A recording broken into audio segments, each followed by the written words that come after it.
இப்போ 7 நாட்டு சனி யாருக்கு இருக்கோ அவங்க 2.5 வருஷம் கழிச்சு எச்சரிக்கையாக இருக்கணும். அந்த ஜென்ம ராசிக்கு வருவான் சனி. முதல்ல ஆரம்பம் 2.5, ஜென்மம் 2.5, முடிவில் 2.5. ஜென்மத்துக்கு வரும்போது உஷாராக இருக்கணும். உஷாராக இருக்கணும், எச்சரிக்கையாக இருக்கணும். புதுசாக ஒன்றும் நீ கமிட் ஆகிக்கொண்டா அதுக்குன்னு நீ செய்கிற வேலையை விட்டுட்டு வரணுன்ற அவசியம் இல்லை. புதிய தொழில் தொடங்கக்கூடாது. புதிய தொழில் அப்போ வேண்டாமே, தள்ளி வச்சுக்கலாமே அப்படின்றது கருத்து. அதே மாதிரி எல்லா விஷயத்திலையும் ஜாகிரதையாக இருந்துக்கோன்னு தான் அட்வைஸே தவிர அது கெடுதலுங்கிற அர்த்தம் இல்லை. கெடுதல் அவ்வளோ 100%லாம் கெடுதல் பண்ணதா சரித்திரம் இல்லை இது வரைக்கும். எத்தனையோ 7.5 பார்த்துட்டோம், எத்தனையோ அர்த்தாட்சமாக பார்த்துட்டோம், எத்தனையோ அச்சமச்சனியும் எல்லாருமே பார்த்துருக்கோம். நம்ம அந்த அளவுக்கு கெடுதல் இல்லை.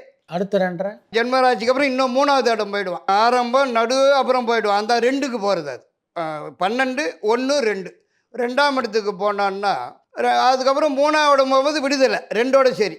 அந்த 2ல் இருக்கும்போது பரவாயில்லையாவே பண்ணுவான், நல்லதே பண்ணுவான். போகிற காலகட்டம்னு பேர்.